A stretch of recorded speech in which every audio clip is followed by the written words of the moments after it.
Então, capítulo 22, nós vamos responder a questão número 9, tempos, servos.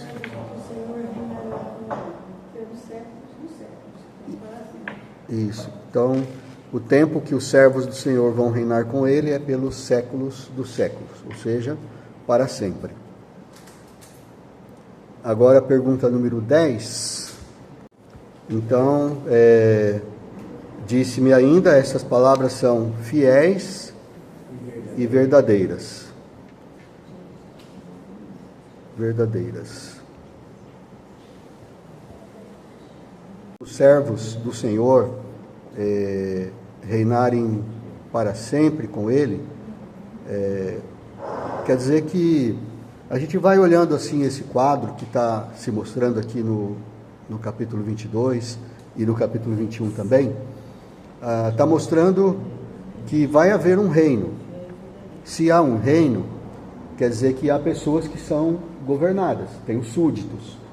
Então não pode haver um reino se não tiver súditos. Então vai haver súditos. E diz que os servos do Senhor vão reinar com ele para sempre, para toda a eternidade. Então vai haver em toda a eternidade um reino e os súditos e pessoas que vão reinar junto com o Senhor. E aqui diz que os servos do Senhor é que vão estar reinando para sempre.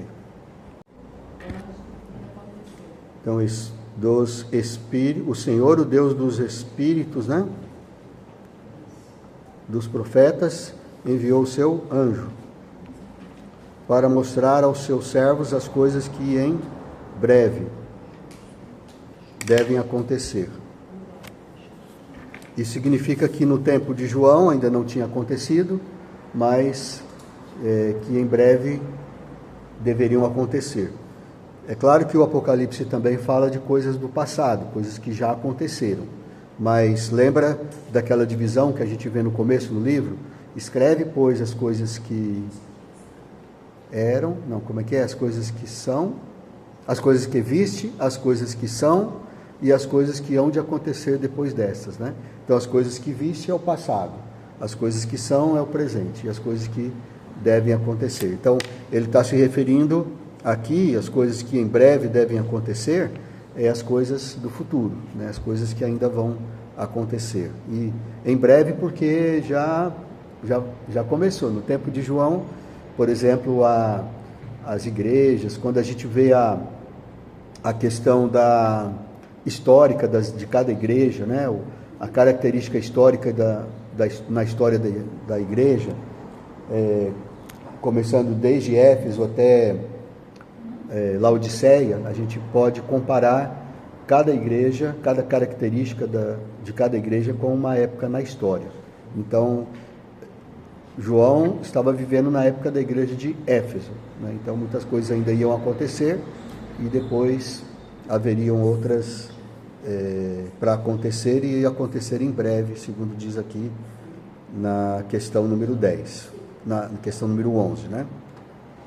Agora a questão número 12, comparando os versículos 6 e 16, o que você poderia dizer a respeito da divindade de Jesus? Você vê aqui que a divindade de Jesus é reafirmada, né? Porque no versículo 6 fala: o Senhor, o Deus dos espíritos dos profetas, enviou o seu anjo, né? E no 16 ele fala: eu, Jesus, enviei o meu anjo. Então é a mesma pessoa, né? Que enviou o anjo. Então dá para a gente perceber aí a reafirmação da divindade de Jesus, né? Que Jesus é o próprio Deus. O número 13, diz que venho sem demora.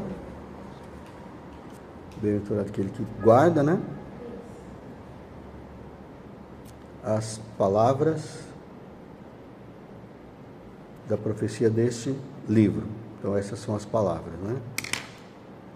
Então, bem-aventurado, feliz aquele que guarda, né, as palavras da profecia deste livro. É o mesmo que fala lá no começo do livro, bem no comecinho do Apocalipse, fala: bem-aventurado aquele que lê e aquele que ouve as palavras da profecia deste livro, porque o tempo está próximo. é a mesma coisa que ele está dizendo aqui. Então, bem no começo ele fala e agora no final também ele reafirma isso, né? Então, fala assim, você quer ser feliz, você quer ir bem? Então, ouve as palavras da profecia deste livro. Então é João, anjo e adorá-lo. João, anjo, adorá-lo. Então, o João, ele está dizendo, ele está se identificando, né? Ele está falando, eu, João, né? Então, ele está afirmando aí que é o João que está escrevendo, ele está se identificando, né? Como o autor desse livro. Eu, João, sou quem ouviu e viu estas coisas, e quando eu vi, todas as coisas que ele viu, ele se prostrou ante o anjo para adorar o anjo, e aí a gente vê a reação do anjo na questão número 15. A palavra é não, né? Não.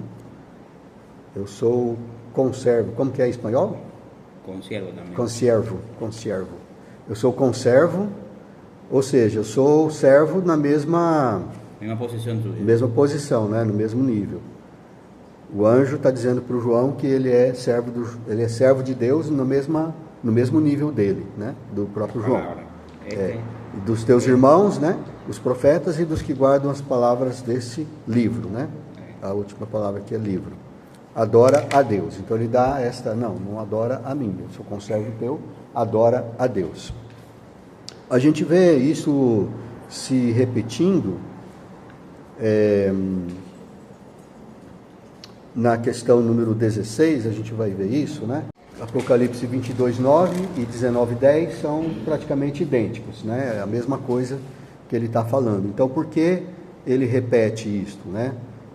Segundo o que a gente está entendendo aqui, parece que ele está dando uma ênfase, né? Uma ênfase naquilo que já aconteceu, né? Ele está falando de novo, fala, olha, quando eu ouvi essas coisas, eu me prostrei perante o anjo para adorar esse anjo, e o anjo me disse, não, ele me impediu, né? Ele disse, não faça isso, que eu sou conservo teu, adora a Deus.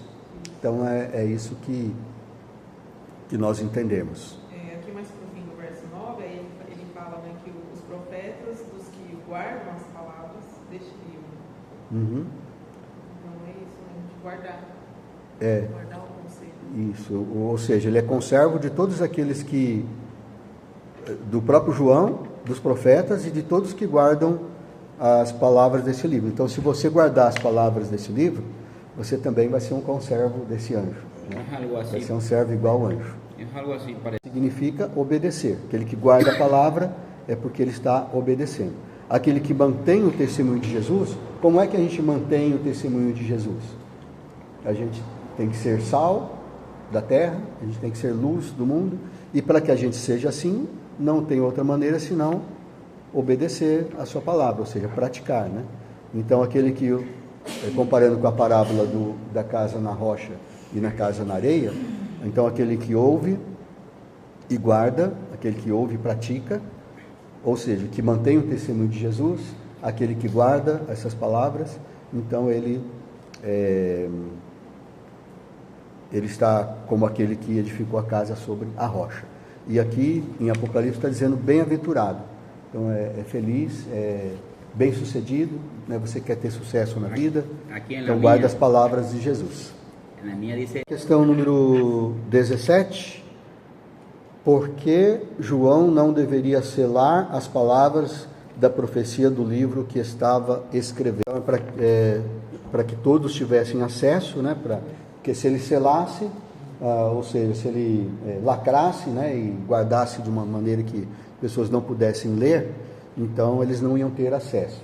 Então é importante porque Jesus pode voltar a qualquer momento. Então é isso que ele fala lá, né? Porque essas coisas vão acontecer em breve.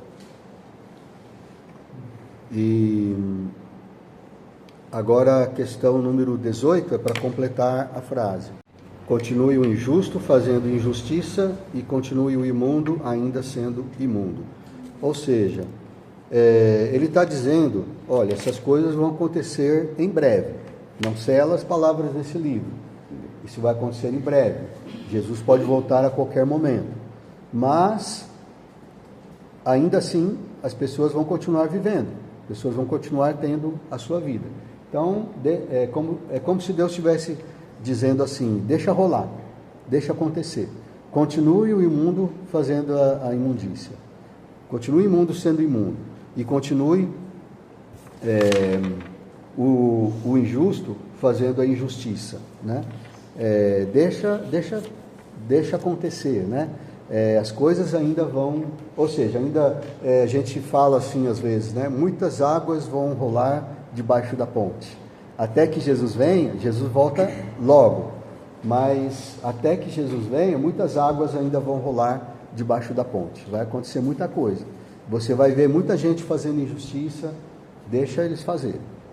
Vai ver muita gente fazendo as suas imundícias, deixa fazer. Não no sentido de que você não deve falar ou não deve se opor, né, às injustiças. Ao contrário, a Bíblia nos ensina que nós devemos sempre nos opor às injustiças e nós devemos sempre alertar as pessoas da sua imundícia. Mas a gente sabe que, por mais que a gente fale, as pessoas vão continuar fazendo aquilo que fazem. Então, deixa fazer, né? A gente não tem como impedir, a gente não pode amarrar as pessoas e impedir elas fazerem dessas coisas. E Deus não vai fazer isso também. Deus, é claro, Deus controla todas as coisas, mas Ele dá para o homem uma liberdade de ação, né? O homem, ele tem uma liberdade de escolha, ele pode escolher o que ele fazer, ele só não pode escolher as consequências que ele vai ter, mas ele pode escolher as suas ações, e aí ele vai sofrer as consequências, sejam boas ou sejam ruins. Então, o justo continue na prática da justiça e o santo continue a santificar-se.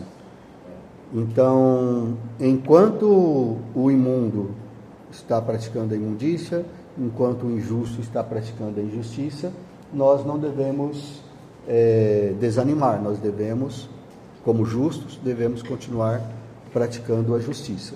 E como santos, que somos separados, né? Santos não significa sem pecado, né?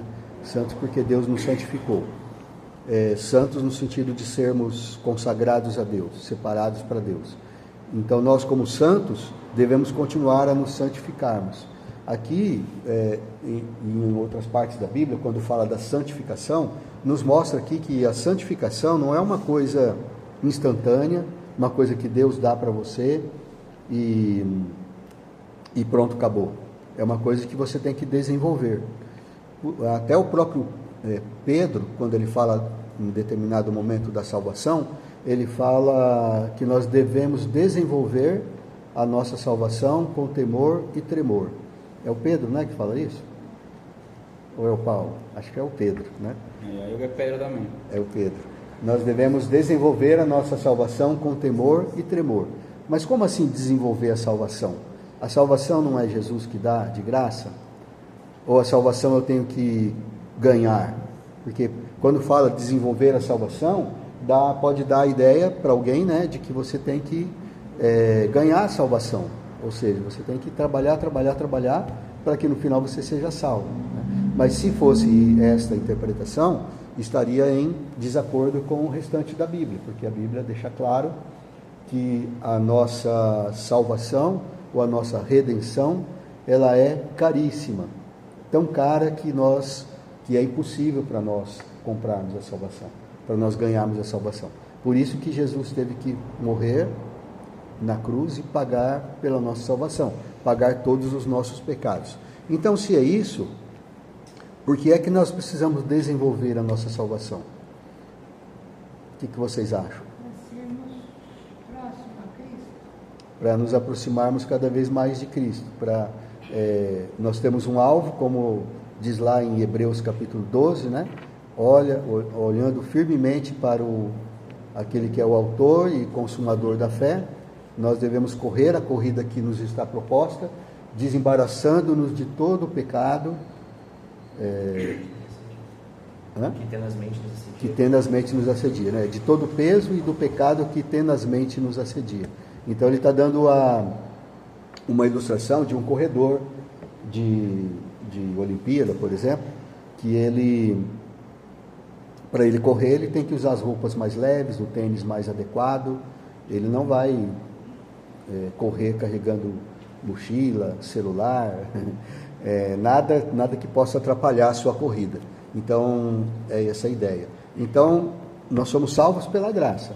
Nós temos a salvação garantida porque, de outra maneira, não conseguimos ser salvos. Mas só que nós precisamos desenvolver essa salvação. Acho que é Colossenses capítulo 3, versículo 6, que fala assim: assim como recebestes a Cristo, o Senhor, assim andai nele. Então nós temos uma responsabilidade, e a responsabilidade é continuar a santificar-se. Então nós temos muito trabalho, nós temos muita luta, e Deus não vai fazer aquilo que é para nós fazermos, né?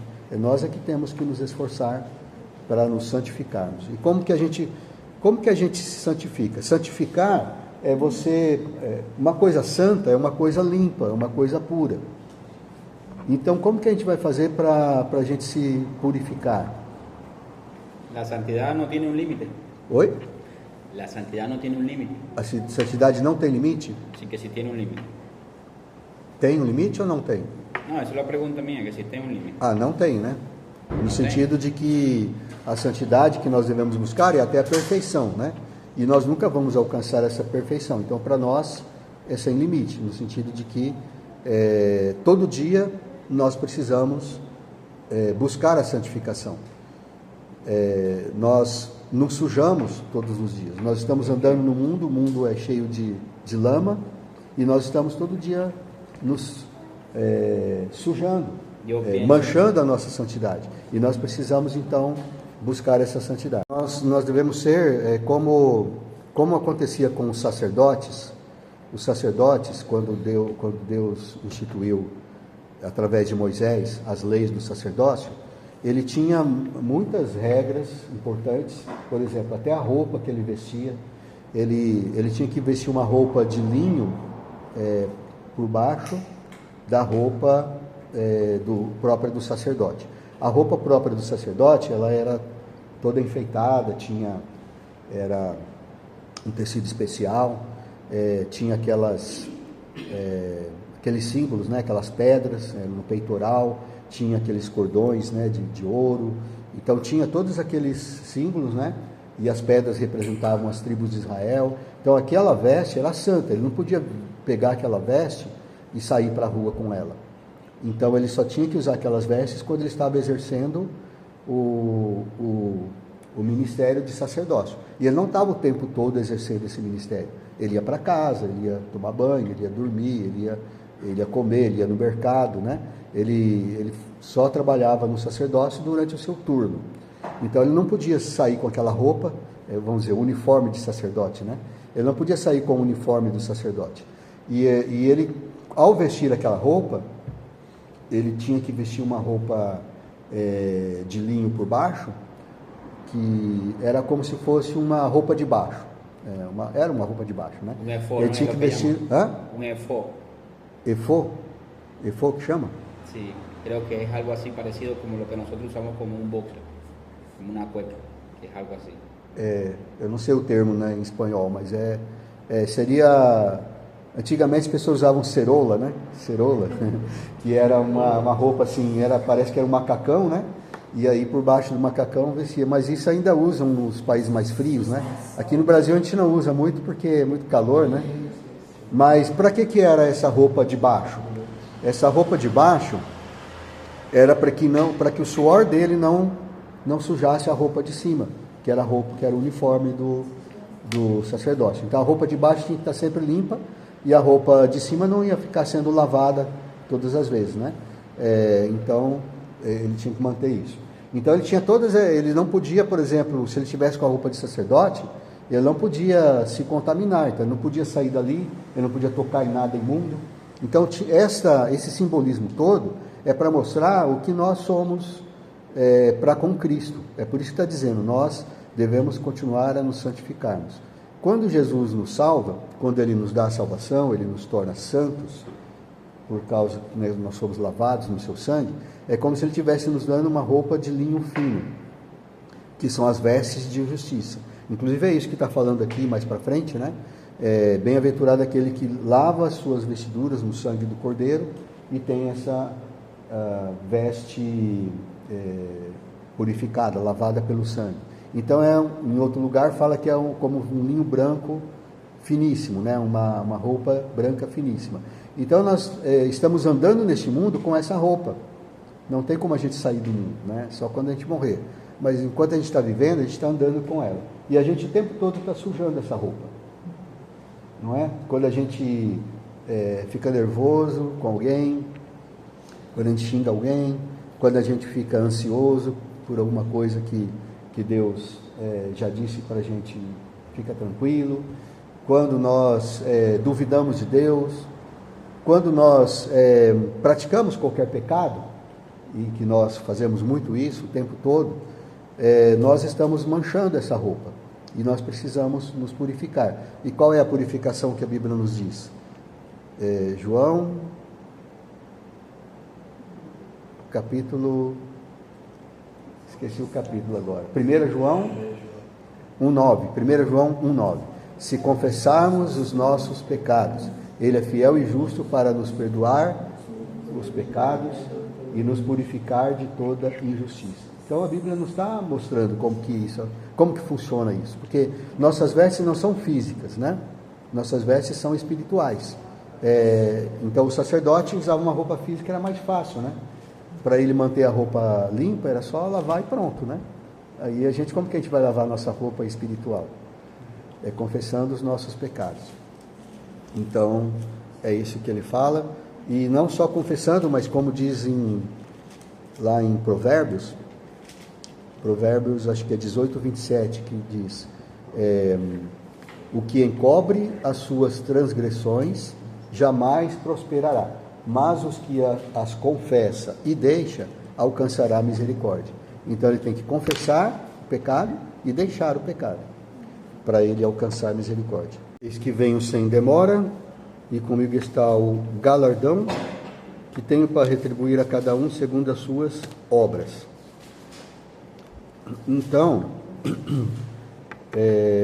existe um galardão. A gente deve fazer uma observação aqui. Quando ele fala assim, eis que venho sem demora, pode estar falando pode significar duas coisas pelo menos. Venho sem demora, quer dizer, já eu venho, daqui a pouco eu venho. Ou seja, eu posso vir amanhã, depois de amanhã, não vai demorar, certo? E pode estar significando também, eis que venho de repente. Quando eu vier, não vai ser uma coisa assim, eu vou dar um aviso, daqui um mês eu estou chegando, se prepara.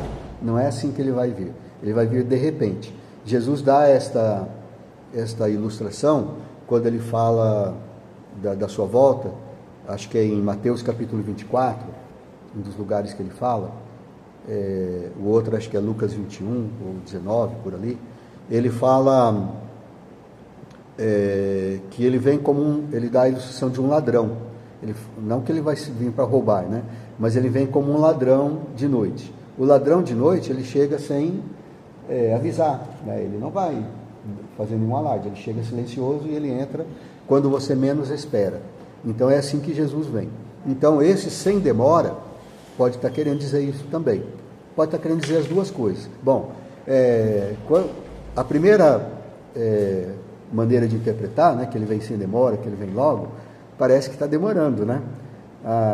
Jesus falou isso já faz quase 2000 anos e até hoje não veio, né? A gente fala assim, senhor, o senhor disse que vinha sem demora, mas está demorando, né? Mas aí o Pedro fala assim, né? Olha, você tem que lembrar que para Deus um dia é como 1000 anos, e 1000 anos é como um dia. Então esse sem demora é na perspectiva de Deus. Mas da outra interpretação, que é possível, que é sem demora, ou seja, que vem de repente, significa que ele vem de repente, sem aviso prévio. Mas ele dá uns sinais, né? Ele dá uns sinais quando está próximo à sua vinda, e os sinais que ele fala têm acontecido já desde, né? O que ele fala de sinais, né? Ele fala de pragas, doenças, né? Ele fala de terremotos, ele fala de guerras, rumores de guerra, Ele fala, quando as pessoas estiverem dizendo paz, paz, eis que sobrevirá a repentina destruição. E isso tem acontecido também desde o tempo de João, não é? Desde o tempo de João tem guerras, tem pestes, tem terremotos, né? O que ele está querendo dizer? É que as coisas se intensificam.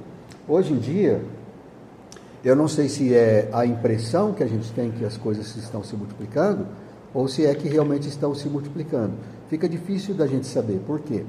No tempo de João, até uns 200 anos atrás, a gente pode dizer uns 100 anos atrás, né? Até uns 100 anos atrás, então não faz muito tempo, a comunicação das coisas não era tão fácil como é hoje.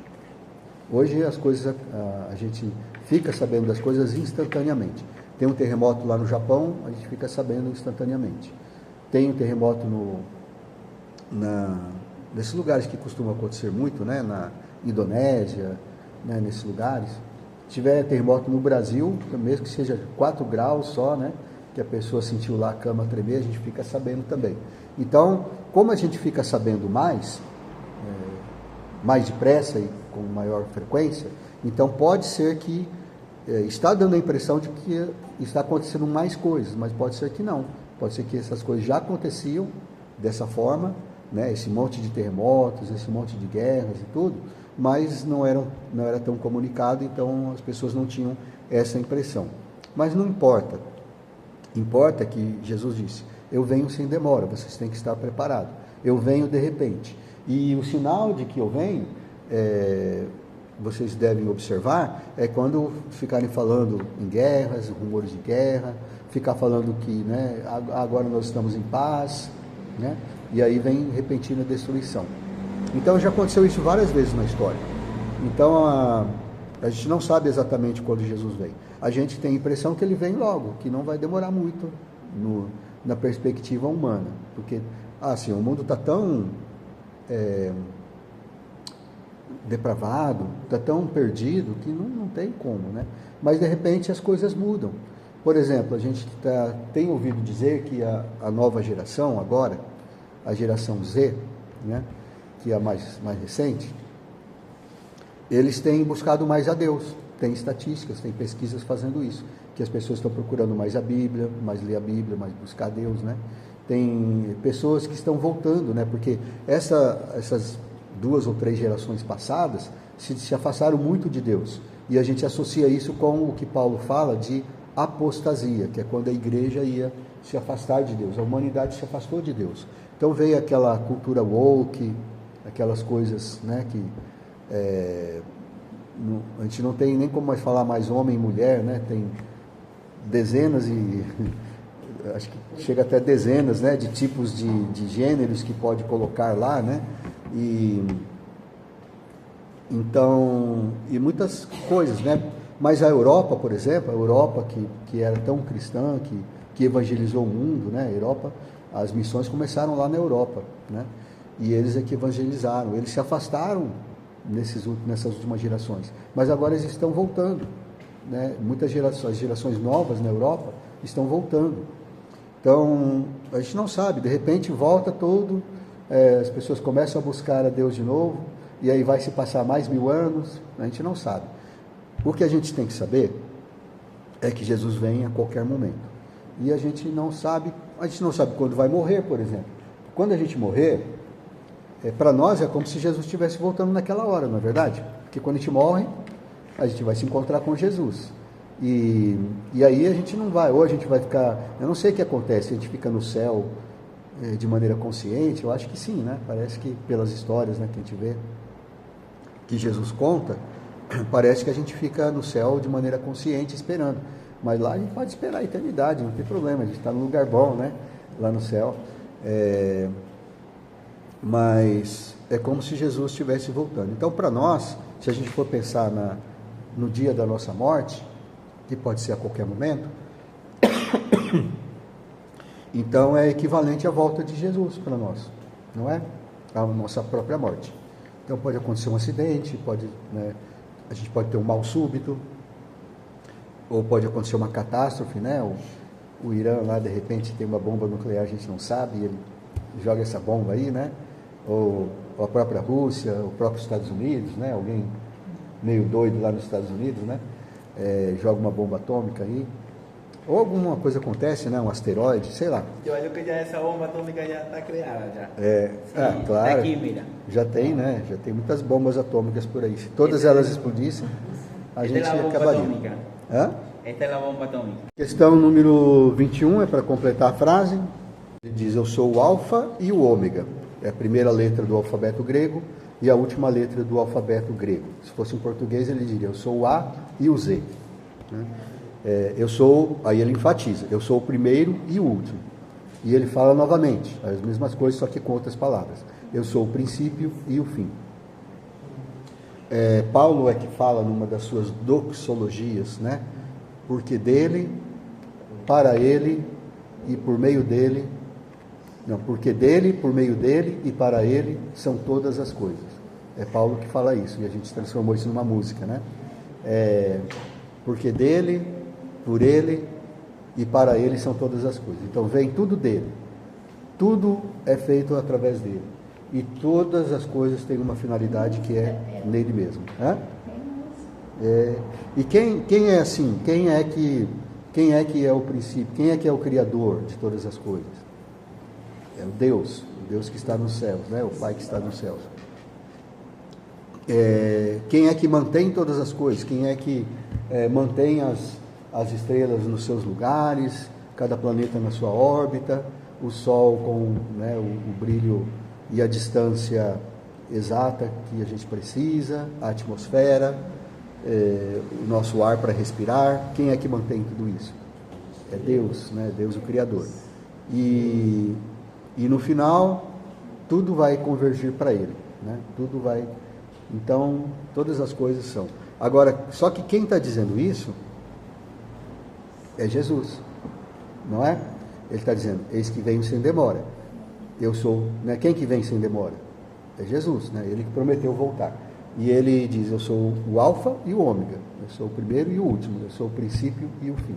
Então, não tem outra conclusão que a gente pode chegar, senão que Jesus é o próprio Deus. Por isso que existe esta doutrina, né, que algumas igrejas não concordam, né, com essa doutrina. Eles falam que essa é uma doutrina de homens, porque onde que está escrito na Bíblia a Trindade? Se já achou a palavra Trindade na Bíblia, pode procurar que você não vai achar, né? Mas a Trindade é uma doutrina que foi elaborada pelos homens, é claro, né? É um dogma, mas que... Por que foi elaborado esse dogma? Porque é o que a Bíblia diz, é o que faz sentido na Bíblia, né? Que Deus é eternamente existente, esse é o nosso dogma, né? Deus é eternamente existente, é um só Deus, eternamente existente em 3 pessoas: o Pai, o Filho e o Espírito Santo. Jesus, ele fala que quando nós formos batizados, temos que ser batizados em nome do Pai, do Filho e do Espírito Santo. Jesus que falou: eu e o Pai somos um. Ele mesmo falou: quem vem ao Pai, quem vê o Pai, vê a mim. Quando Filipe fala: mostra-nos o Pai, isso nos basta. Ele fala: Filipe, eu estou há tanto tempo convosco que vocês não me conhecem, quem vê a mim, vê o Pai. Então, quando ele diz, né, que ele está discutindo com os judeus, e ele fala: antes que Abraão existisse, eu sou. Ele não diz eu era, ele diz eu sou. Eu sou, em hebraico, é o nome de Deus. Quando Moisés fala com Deus lá no Monte Horebe, e, né, naquele episódio da sarça ardente, e ele fala assim, Deus manda ele ir para o Egito, né, falar com o povo de Israel e dizer que ele era o enviado para tirar o povo de Israel do Egito. Aí o Moisés pergunta: mas quando eu for lá, eles vão perguntar o seu nome, porque Moisés não conhecia ainda o Deus verdadeiro, né, assim, dessa forma tão íntima, né? E ele falou: mas quem é você? Que Deus é você? Né? Porque ele estava acostumado que cada pessoa, cada país, cada família tinha um Deus diferente. Ele estava acostumado com muitos deuses, né? Então, quem é você? Que Deus é você? Qual é o seu nome para eu falar? E aí Deus fala assim: eu sou o que sou. É esse que ele fala: eu sou o que sou. Você vai chegar lá e vai falar assim: eu sou, me enviou até vós outros. É isso que Deus fala lá em Gênesis capítulo 3. esse eu sou, no hebraico, como o hebraico antigo não tinha vogais, né? A gente não sabe exatamente a pronúncia, mas a pronúncia pode ser Javé, pode ser Jeová, pode ser Iavé, pode ser Javã. Então tem várias maneiras de se pronunciar, Eu penso que dependendo da vogal que você coloca. Eu sou, ele está falando de uma pessoa eterna, uma pessoa que não, que sempre existiu. Eu sou o que sou. E quando Jesus fala para os judeus, né, eu sou, antes que Abraão existisse, eu sou, é isso que ele estava dizendo. Ele estava se comparando a Deus, né? Tanto que os judeus pegaram em pedra para apedrejar. Você está se fazendo igual a Deus. E em muitos lugares, né, outros lugares, os judeus também pegaram em pedras, e aí Jesus falou, por que vocês estão querendo me apedrejar? Eles falaram, porque você está se colocando como se fosse o próprio Deus, porque você está dizendo, eu sou o Filho de Deus. Quando ele dizia, eu sou o Filho de Deus, para os judeus, ele estava querendo dizer que ele era o próprio Deus. Então, por isso que tem essa doutrina da Trindade, que nós acreditamos nela, né? Quando Jesus vai partir, lá em João capítulo 13, 14 e 15, que né, ele fala lá, aquela longa conversa que ele tem com os discípulos, a noite anterior à sua prisão e crucificação, uma das coisas que ele fala, olha, eu vou, mas eu não vou deixar vocês órfãos, ou seja, não vou deixar vocês abandonados, eu vou enviar um outro Consolador. Quando ele fala um outro Consolador, essa palavra outro Consolador, quando a gente vê na língua original, no grego, o grego tem várias palavras para outro. Nós também temos no português, né? Mas quando ele fala outro, a gente pode usar outro aqui no português para dizer assim, olha, eu tenho uma caneta e eu tenho outra caneta, certo? Então, uma caneta, outra caneta. São canetas diferentes, certo? É outra. Mas também eu posso dizer assim, olha, eu tenho uma caneta, faz de conta que eu estou pegando outra aqui, né? E eu tenho outra caneta. Outra caneta igual, certo? Eu posso ter duas coisas iguais, né? E dizer, eu tenho outra. A gente pode dizer assim, quando a gente é criança, né? Que a gente briga lá com o irmão, né? A gente mostra para ele, eu tenho uma bala, você não tem. Aí o irmão vai lá e pega a bala sua, né? Pegou a bala, aí você fala, tudo bem, eu tenho outra, né? E você tem outra igual, né? Então é isso que Jesus está dizendo. Quando ele diz eu vou enviar outro Consolador, ele está dizendo eu vou enviar outro igual a mim, né? E quem é esse Consolador? Ele mesmo diz que é o Espírito Santo. E ele fala, se eu não for, o Consolador não poderá vir até vós outros. Por que era importante Jesus ter ido? Para ele enviar o Consolador. Porque se Jesus estivesse na terra ainda de forma física, Jesus estaria onde? Provavelmente estaria lá em Jerusalém. Se você quisesse falar com Jesus, você ia ter que ir até lá, né? Ou então orar e pedir para ele se teletransportar até você, né? E aí, mas enquanto ele estivesse falando com você, ele não poderia falar com outra pessoa, não é assim? Mas o Espírito Santo não. O Espírito Santo ele está em todos os lugares ao mesmo tempo.